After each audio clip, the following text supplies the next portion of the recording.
Hello दोस्तों, जय हिंद। मैं संजय चौहान आप सभी का हार्दिक स्वागत करता हूं। दोस्तों, आज हम एक ऐसे टॉपिक के साथ हाजिर हैं जो किसी भी एग्ज़ाम में बहुत ज़्यादा योगदान देता है और बहुत महत्वपूर्ण है। आज बौद्ध पूर्णिमा है और इस उपलक्ष्य में मैंने सोचा क्यों ना महात्मा बौद्ध से संबंधित जितने भी प्रश्न बनते हैं और उनके जीवन से कुछ जो सार हैं उनके संबंध में एक चर्चा कर ली जाए और उससे जितने भी प्रश्न निकलेंगे उन पर अपनी नज़र एक बार डाल लेते हैं। तो आइए आज के सेशन की शुरुआत करते हैं और महात्मा बुद्ध के बारे में जानने का प्रयास करते हैं। देखते हैं। तो महात्मा बुद्ध के बारे में आपको बता दें, बौद्ध धर्म भारत की जो श्रवण परंपरा से निकला धर्म है और दर्शन है। क्या किससे? श्रवण परंपरा से निकला हुआ धर्म और दर्शन है। इसके प्रस्थापक या संस्थापक महात्मा बौद्ध थे। कौन थे? महात्मा बौद्ध थे। ये शाक्य मुनि थे, गौतम बुद्ध जिन्हें कहा गया बाद में। ठीक है। हुआ क्या था, इनका जन्म 563 ईसा पूर्व। कब हुआ था? 563 ईसा पूर्व में इनका जन्म हुआ था और ये कब तक रहे? 483 ईसा पूर्व तक। ईसाई और इस्लाम धर्म से पहले बौद्ध धर्म की उत्पत्ति हुई।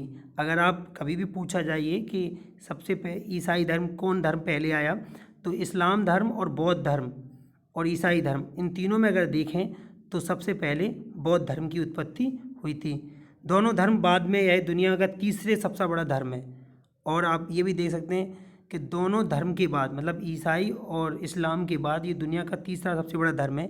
इस धर्म को मानने वाले ज़्यादातर चीन, कहाँ किस किस देश में है? चीन में है, जापान में है, Korea, Thailand, Cambodia, Sri Lanka, Nepal, Bhutan और भारत जैसे कई देशों में रहते हैं।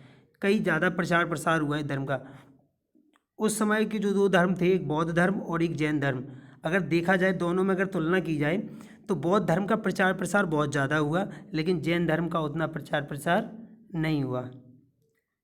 अब देखते हैं बौद्ध धर्म के संस्थापक कौन थे? गौतम बुद्ध थे। हमने हाईलाइट कर दिया है और ये प्रश्न अक्सर एग्जाम में पूछा जाता है कि बौद्ध धर्म के संस्थापक गौतम बुद्ध, इन्हें एशिया का ज्योतिपुंज कहा जाता है, यानी लाइट ऑफ एशिया। क्वेश्चन सीधा सीधा पूछा जाता है कि लाइट ऑफ एशिया किसे कहा जाता है? तो आप याद रखें, लाइट ऑफ एशिया कहा जाता है गौतम बुद्ध को। किन्हें कहा जाता है? गौतम बुद्ध को एशिया का ज्योतिपुंज या लाइट ऑफ एशिया कहा जाता है। सीधा सीधा किसी भी एग्जाम में वन लाइनर क्वेश्चन के रूप में पूछा जाता है कि बौद्ध धर्म के संस्थापक कौन थे? वो गौतम बुद्ध थे। या एशिया का ज्योतिपुंज किसे कहा जाता है? तो गौतम बुद्ध को कहा जाता है। ठीक है। इसके बाद देखते हैं, इसके बाद है कि गौतम बुद्ध का जन्म कब हुआ था? सीधा सीधा प्रश्न बनता है। तो गौतम बुद्ध का जन्म कब हुआ था? 563 ईसा पूर्व हुआ था।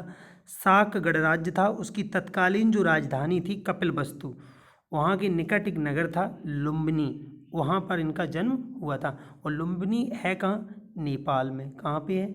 नेपाल में। ये आपको याद रखना है, लुम्बिनी नेपाल में जन्म हुआ था इनका। ठीक है, लुम्बिनी नेपाल में हुआ था, ये आपको याद रखना है। राजधानी क्या की थी? कपिलवस्तु। क्या राजधानी थी? कपिलवस्तु। और जन्म कहाँ हुआ था? लुम्बिनी नेपाल में। तो ये आपको याद कर लेना है, इससे प्रश्न कभी कभार बन जाता है। इसके अलावा इनके पिता के नाम पूछा जाता था। इनके पिता का नाम था शुद्धोधन। ये शाकगढ़ जो थे उनके मुखिया थे। ठीक है, इनके पिता का नाम शुद्धोधन था। ये प्रश्न अक्सर पूछा जाता है। इसके अलावा सिद्धार्थ जन्म के 7 दिन बाद ही उनकी माँ माया देवी निधन हो गया था। उनकी माँ का निधन हो गया। तो आपको इसमें बता दें, इनकी माँ का नाम क्या था? माया देवी था। लेकिन इनका पालन पोषण जो किया था वो किसने किया था? इनका पालन पोषण किया था इनकी सौतेली माँ ने। इनका नाम था प्रजापति गौतमी। क्वेश्चन एक बार अभी पीसीएस में पूछा गया है कि इनकी गौतम बुद्ध की धात्री माता का नाम क्या था? धात्री, यानी ये नहीं लिखा पालने वाली, नहीं, धात्री लिख दिया। धात्री मतलब होता है जो पालन पोषण करता है। तो धात्री माता का नाम क्या था? गौतमी था। क्या नाम था? गौतमी। प्रजापति गौतमी। गौतमी भी लिख के आता है, तो आपको याद रखना है धात्री माता कौन थी? गौतमी थी, जिन्होंने इनका पालन पोषण किया। ठीक है। इसके अलावा इनके बचपन का नाम सिद्धार्थ था। ये बहुत कई बार प्रश्न पूछा जाता है कि इनके बचपन का नाम क्या था? तो इनके बचपन का नाम सिद्धार्थ था। ये आपको याद रखना है। इसके अलावा देखते हैं, सिद्धार्थ का 16 वर्ष की उम्र में इन्होंने क्या कर दिया था? यशोधरा से इनका विवाह हो गया था। यानी दंडपाणी शाक्य की कन्या थी यशोधरा, उनके साथ इनका विवाह हुआ था और इनके पुत्र का नाम था राहुल। बहुत बार एग्जाम में एक प्रश्न आया है कि गौतम बुद्ध के पुत्र का नाम क्या था। तो आप याद रखें, गौतम बुद्ध के पुत्र का नाम क्या था, राहुल था, और इनकी पत्नी का नाम यशोधरा था। ये आपको याद रखना है, ठीक है। इसके अलावा आप देखें कि सिद्धार्थ जब कपिलवस्तु की सैर पर निकले थे तो उन्होंने इन 4 दृश्यों को देखा था। वो गए थे ऐसे ही सैर करने जा रहे थे, तो उन्होंने एक बूढ़े व्यक्ति को देखा, एक बीमार व्यक्ति को देखा, शव देखा, एक सन्यासी को देखा।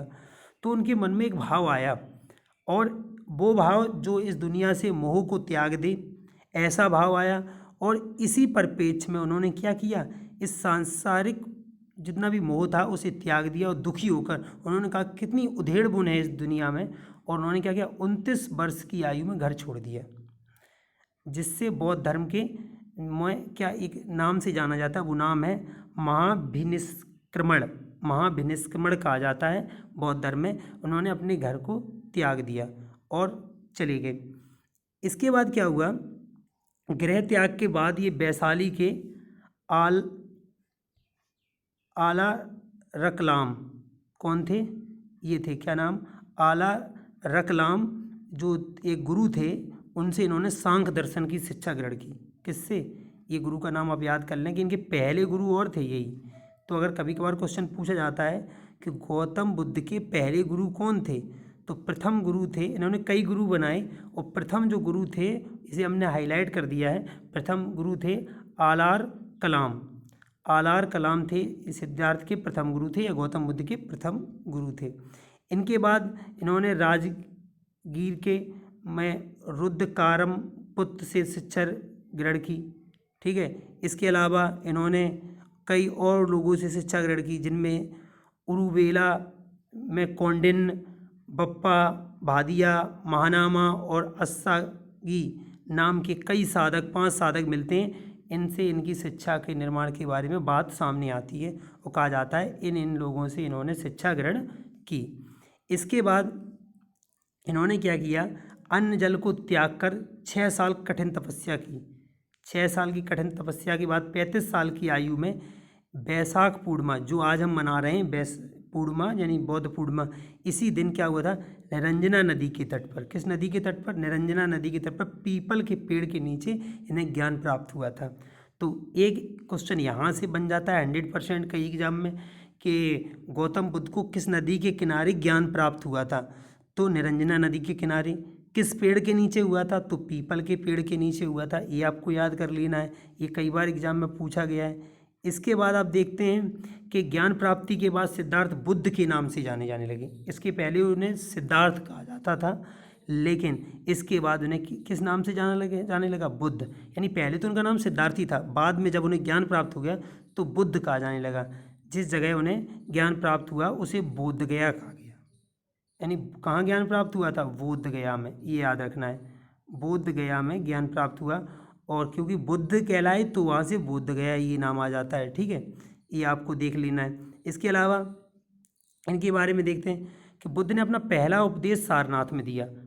यहाँ से क्वेश्चन बनता है कि महात्मा बुद्ध ने पहला उपदेश कहाँ दिया था, तो सारनाथ में दिया था। कहाँ दिया था, सारनाथ में, जिसे बौद्ध ग्रंथों में धर्मचक्र प्रवर्तन कहा गया है।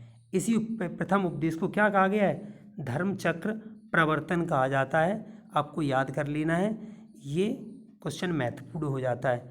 और आपको बता दें, इसकी PDF आपको डिस्क्रिप्शन में मिल जाएगी, आप इसे डाउनलोड भी कर सकते हैं हमारे टेलीग्राम ग्रुप से। अगर आपने अभी तक हमारे टेलीग्राम ग्रुप को ज्वाइन नहीं किया है तो आप उसे ज्वाइन कर लें, ठीक है, जिससे आपको सारी PDF वहाँ एक साथ मिल जाएँ। और देखते हैं बुद्ध ने अपने उपदेश कहाँ कहाँ दिए, कौशल, कौशाम्बी और वैशाली में दिए, लेकिन किस भाषा में दिए, पाली भाषा में दिए। पाली भाषा में दिए इन्होंने, किस पाली भाषा में दिए, ठीक है। बुद्ध ने अपने सर्वाधिक उपदेश कौशल की राजधानी श्रावस्ती में दिए। अगर कभी भी क्वेश्चन आ जाए कि बुद्ध के सर्वाधिक उपदेश कहाँ दिए गए, तो आप कहेंगे श्रावस्ती में दिए गए। श्रावस्ती कौशल देश की राजधानी थे। कौशल के बारे में भी बात करेंगे। कौशल देश था, जो प्रसेनजित थे, ये प्रसेनजित राजा, ये कौशल देश के ही राजा थे। इन्होंने इनका धर्म प्रचार प्रसार बहुत किया, बौद्ध धर्म का, ठीक है। तो आप इससे याद कर लेंगे, प्रसेनजित कौशल के राजा थे, ठीक है। इसके अलावा देखिए 3 शासक थे जो इनके अनुयायी थे, जो इनको इस धर्म को मानने वाले थे, जिन्होंने बहुत ज़्यादा इस धर्म का प्रचार प्रसार किया। उनमें बिंबिसार थे। बिंबिसार हर्यक वंश का सम्राट था, किस वंश का था? हर्यक वंश का। आप जानते हैं, आपने पढ़ा भी होगा। बिंबिसार जो था वो हर्यक वंश का सम्राट का, इसके पुत्र का नाम अजातशत्रु था। ये भी एग्जाम में आ जाता है, अजातशत्रु था इसके पुत्र का नाम। ठीक है, और ये मगध का सम्राट था। कहाँ का था? मगध का सम्राट था। ठीक है, करीब 558 ईसा पूर्व इसका जन्म हुआ था और इसने मगध पर शासन किया। ठीक है, अपने पुत्र से ही इसकी लड़ाई हो गई थी और बाद में अपने पुत्र की हत्या कर अजातशत्रु गद्दी पर बैठा था। मगध का सम्राट अजातशत्रु भी हुआ। ठीक है, प्रसेनजित के बारे में यही बताया, प्रसेनजित कौशल देश का राजा था। और उदयन जो था ये चंद्र वंश का राजा था। किस वंश का था? चंद्र वंश का। जो कौशाम्बी यानी कौशाम्बी जो थी वहाँ की इसकी राजधानी थी। ठीक है, तो ये चंद्र उदयन जाता। इन तीनों ने बौद्ध धर्म का प्रचार प्रसार किया। ये आपको यहाँ से देखने को मिल जाता है। अगर आपने हमारे चैनल को अभी तक सब्सक्राइब नहीं किया है तो द संजय चौहान सर्च करके आप यूट्यूब पर हमारे चैनल को सब्सक्राइब कर सकते हैं और बेल आइकन को दबाना बिल्कुल ना भूलें, जिससे हमारे द्वारा अपलोड किए गए जितने भी वीडियो हैं वो उनका सबका नोटिफिकेशन आपको मिल जाए। जब भी कोई नया वीडियो आए तो आपको उसका नोटिफिकेशन मिल जाए। ठीक है, आगे देखते हैं। बुद्ध की मृत्यु 80 साल की उम्र में हुई थी। कहाँ हुई थी? 80 साल की उम्र में कुशीनारा एक जगह है, कुशीनारा। चंद्र द्वारा अर्पित भोजन करने से, एक भोजन किया था, उस भोजन में शायद कुछ ऐसा पदार्थ था जिससे उनकी मृत्यु हो गई थी। ठीक है, बौद्ध धर्म में उनकी मृत्यु को क्या कहा गया? महापरिनिर्वाण। यानी कि मृत्यु को क्या कहा जाता है बौद्ध धर्म में? महापरिनिर्वाण कहा जाता है। ठीक है, और मल्लों ने बेहद सम्मानपूर्वक इनका अंत्योष्टि यानी अंतिम संस्कार किया। ठीक है, और बताया जाता है, एक अनुश्रुति है यानी सुनी हुई, कि मृत्यु के बाद जो बुद्ध थे उनके शरीर के अवशेषों को 8 भागों में बांटकर उन पर 8 स्तूपों का निर्माण कराया गया है। ये सिर्फ बातों में है, मतलब सुनी हुई बात है, और ये कहा जाता है ऐसा अक्सर कि ऐसा हुआ था, लेकिन कितनी सच्चाई है इसके बारे में उतनी जानकारी नहीं है। ठीक है, इसके अलावा हम देखते हैं बुद्ध का जो जन्म था और मृत्यु थी ये चीनी परंपरा के कैंटोन अभिलेख के आधार पर निर्धारित किया गया। इनका जन्म कब हुआ और इनकी मृत्यु कब हुई, ये चीन की एक परंपरा है कैंटोन अभिलेख। जो चीन का अभिलेख है कैंटोन अभिलेख, उसके आधार पर इनका जन्म और मृत्यु की जो तिथि थी वो निश्चित की गई थी। ये आपको याद कर लेना है। कभी कभार क्वेश्चन ऐसा आ जाता है कि किस अभिलेख के आधार पर उनकी जन्म और मृत्यु की तिथि को निर्धारित किया गया था, तो आप देख लेंगे कौन था? कैंटोन अभिलेख के आधार पर। ये चीनी अभिलेख था।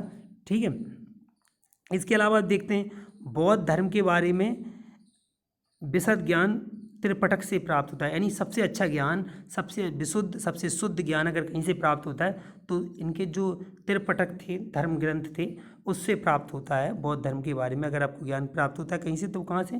त्रिपिटक से। आपको याद रख लेना है। ठीक है, इसके अलावा बौद्ध धर्म अनीश्वरवादी था। कैसा था? इसमें आत्मा की परिकल्पना भी नहीं है, आत्मा के बारे में बिल्कुल भी नहीं कहा गया है, यानी ऐसा धर्म था बौद्ध धर्म। ठीक है, आगे देखते हैं। बौद्ध धर्म में पुनर्जन्म की मान्यता है, यानी विश्वास है वहाँ कि पुनर्जन्म होता है, किसी भी व्यक्ति का पुनर्जन्म होता है, यानी बौद्ध फिर से जन्म लेंगे या जो भी मरता है उसका पुनर्जन्म होता है, ये मान्यता है।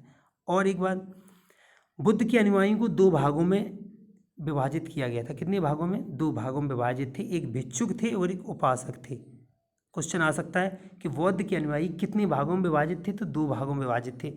एक थे भिक्षुक और एक थे उपासक। भिक्षुक कौन थे? भिक्षुक वो लोग थे बौद्ध धर्म के प्रचार करने के लिए जिन्होंने संन्यास लिया था, उन्हें भिक्षुक कहते थे। मतलब जिन्होंने घर को त्याग दिया हो, बिल्कुल घर को त्याग दिया हो, उन्हें भिक्षुक कहा जाता। उपासक वो होते थे जो गृहस्थ जीवन तो व्यतीत करते हुए भी बौद्ध धर्म का प्रचार प्रसार करते थे। इनमें न्यूनतम जो आयु होती थी वो 15 साल होती थी। ठीक है, तो इतनी जानकारी ये मिलती है आपको यहाँ से, और ये आप बिल्कुल अच्छे से आपको पढ़ लेना है, और इसकी PDF आपको चूँकि मिल जाएगी तो आप अच्छे से इसे रिवाइज कर लेंगे। और मेरा मानना है कि इससे अच्छे से अच्छे क्वेश्चन बन सकते हैं जो कि एग्ज़ाम में आपके लिए सहायक सिद्ध होंगे। इसके अलावा देखते हैं बौद्ध जो संघ था उसमें प्रविष्ट होने का मतलब, उसमें अगर आपको प्रवेश करना है तो उस चीज़ को जो कहा जाता था वो उपसंपदा कहा जाता। क्या कहा जाता था? उपसंपदा। आप याद रखें, उपसंपदा कहा जाता था, ध्यान रखना इस बात को। ठीक है, क्या कहा जाता था? उपसंपदा कहा जाता था। इसके अलावा जो त्रिरत्न थे बौद्ध धर्म के, ये बहुत एग्जाम में पूछे जाते हैं कि बौद्ध धर्म के 3 रत्न या त्रिरत्न कौन कौन से थे, तो बुद्ध, धम्म और संघ, ये आपको याद रखने, ये बौद्ध धर्म के 3 त्रिरत्न थे। ठीक है, इसके अलावा आप देखेंगे चतुर्थ बौद्ध संगीति जब हुई तो बौद्ध धर्म को 2 भागों में विभाजित हो गया। अभी तक सिर्फ बौद्ध धर्म चल रहा था, लेकिन इसके बाद बौद्ध धर्म 2 भागों में विभाजित हो गया। वो कौन कौन से थे, एक था हीनायन, क्या था, हीनायन, और एक महायान। हीनायन और महायान, ये 2 भागों में बौद्ध धर्म विभाजित हो गया। अक्सर एग्जाम में प्रश्न पूछा जाता है कि इनमें से बौद्ध धर्म कितने भागों में विभाजित था, तो आप देखेंगे हीनायन और महायान, ये 2 भागों में बौद्ध धर्म विभाजित था। ये आपको याद रखना, कौन कौन से थे वो आपको पता चल गए हैं, ये दोनों थे। ठीक है, इसके अलावा आप देखेंगे धार्मिक जुलूस सबसे पहले बौद्ध धर्म में ही निकाला गया था। जैसे आजकल हम लोग कोई शोभा यात्रा निकालते हैं, कुछ निकालते हैं, अलग अलग धर्म के लोग अपने अपना जुलूस निकालते हैं। सबसे पहले ऐसा कोई धार्मिक जुलूस अगर किसी धर्म में निकाला गया तो वो कौन सा धर्म था, वो बौद्ध धर्म था। आपको याद कर लेना है, वो बौद्ध धर्म था जिसमें सबसे पहले कोई धार्मिक जुलूस निकाला गया था। इसके अलावा बौद्ध धर्म में आप देखेंगे बौद्ध धर्म का सबसे पवित्र त्यौहार बैसाख पूर्णिमा है, यानी जो आज हम मना रहे हैं, इसे आज 7 मई है और आज हम मना रहे हैं, बौद्ध पूर्णिमा कहा जाता है इसे, या बैसाख पूर्णिमा भी कहा जाता है। ठीक है, ये सबसे महत्वपूर्ण त्यौहार है, इनका पवित्र त्यौहार है। बुद्ध ने सांसारिक दुखों के संबंध में 4 आर्य सत्यों का उपदेश दिया था। बुद्ध ये हैं, दुख का उपदेश दिया, दुख समुदाय, दुख निरोध और दुख निरोध गामिनी प्रतिपदा, ये 4 उनके उपदेश थे। ये आपको याद रखने, ये 4 उपदेश महात्मा बुद्ध ने दिए थे, किससे, सांसारिक दुखों के संबंध में। ये 4 आर्य सत्य थे, इनके उपदेश थे। कई सारे उपदेश उन्होंने दिए हैं, उनके संबंध में ये उपदेश थे। इसके अलावा देखें, इसके अलावा है कि सांसारिक दुखों से मुक्त होने के लिए, कि दुखों से मुक्त कैसे हुआ जाए, तो अष्टांगिक मार्ग की बात कही थी। कभी क्वेश्चन आता है कि अष्टांगिक मार्ग किसने दिया था, तो किसने दिया था, महात्मा बौद्ध ने दिया था। कौन कौन से थे, सम्यक दृष्टि, सम्यक संकल्प, सम्यक वाणी, सम्यक कर्मात, सम्यक आजीव, सम्यक व्यायाम, सम्यक स्मृति और सम्यक समाधि। ये 8 जो मार्ग थे ये महात्मा बौद्ध ने दिए थे। महात्मा बौद्ध ने ये 8 मार्ग हमको दिए थे, और इनके बारे में क्वेश्चन भी आता है कि इनमें से कौन सा दिया था महात्मा बुद्ध ने, या अष्टांगिक मार्ग की बात किसने कही थी सबसे पहले, तो ये महात्मा बौद्ध ने कही थी, आपको याद रखना है। इसके अलावा आप देखेंगे बुद्ध के अनुसार अष्टांगिक मार्गों का पालन करने के उपरांत मनुष्य की भव तृष्णा नष्ट हो जाती है और उसे निर्वाण प्राप्त होता है।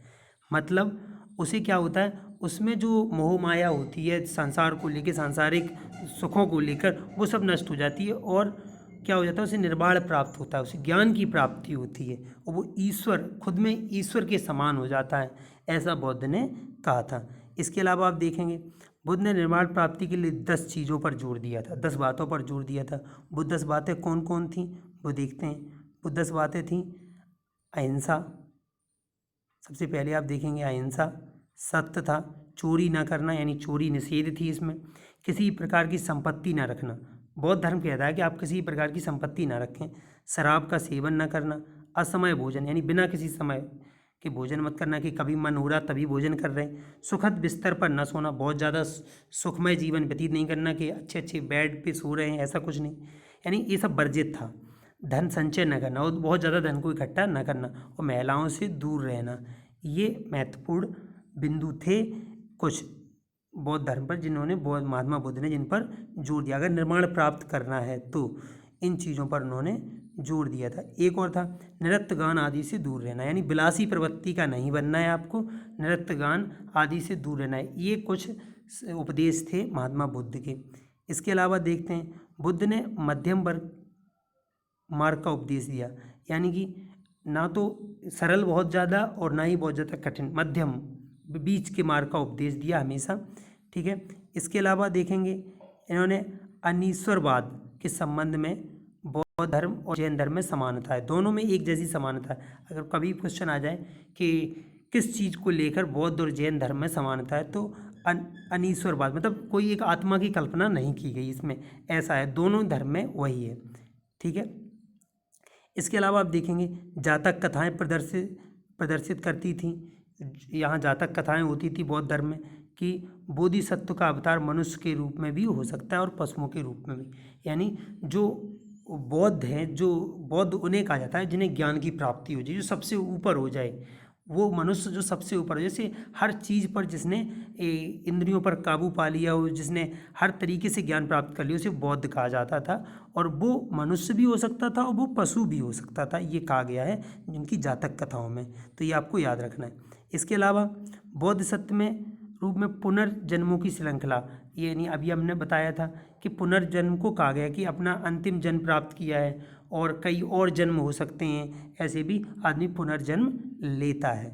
तो इस संबंध में इसमें बताया गया है। इसके अलावा आप देखेंगे कि सर्वाधिक बुद्ध की मूर्तियों का निर्माण गांधार शैली में हुआ है। महत्वपूर्ण क्वेश्चन बन जाता है ये कि सबसे ज़्यादा गांधार बौद्ध मूर्ति जो बनी थी उनका निर्माण किस शैली में हुआ है, तो आप देखेंगे गांधार शैली में हुआ है। यानी कहीं भी जो भी बौद्ध की मूर्तियाँ बनी हैं वो किस शैली में बनी है, तो गांधार शैली में बनी है, आपको याद रख लेना है। लेकिन क्वेश्चन अगर कभी ये आ जाए कि बौद्ध की प्रथम या जो महात्मा बुद्ध थे उनकी प्रथम मूर्ति किस शैली में बनी है, तो आप याद रखेंगे वो बनी थी मथुरा कला शैली में। मथुरा मूर्ति कला शैली जो थी उसमें बौद्ध की प्रथम मूर्ति बनी थी, लेकिन सबसे ज़्यादा जो बनी है वो बनी है गांधार शैली में। ये आपको याद रखना है, ठीक है। तो दोस्तों इस सेशन से बहुत सारी जानकारी सामने निकल कर आई है और आशा करते हैं कि आपके किसी भी एग्ज़ाम के लिए आपके महत्वपूर्ण साबित होगी। आप इसका एक बार और रिवीजन कर सकते हैं जिससे आपको इसके बारे में जो भी फैक्ट्स थे वो समझ आ जाएं और आप किसी भी एग्ज़ाम में इनसे बनने वाले प्रश्नों को हल कर सकें। आपको ये वीडियो कैसा लगा मुझे कमेंट कर कर ज़रूर बताएं। इस वीडियो को ज़्यादा से ज़्यादा अपने दोस्तों के बीच शेयर करें और हाँ, शेयर करना ना भूलें। और हमारे चैनल को अभी तक अगर सब्सक्राइब नहीं किया तो प्लीज़ सब्सक्राइब कर लें और हाँ, बेल आइकन दबाना ना भूलें। धन्यवाद। जय हिंद।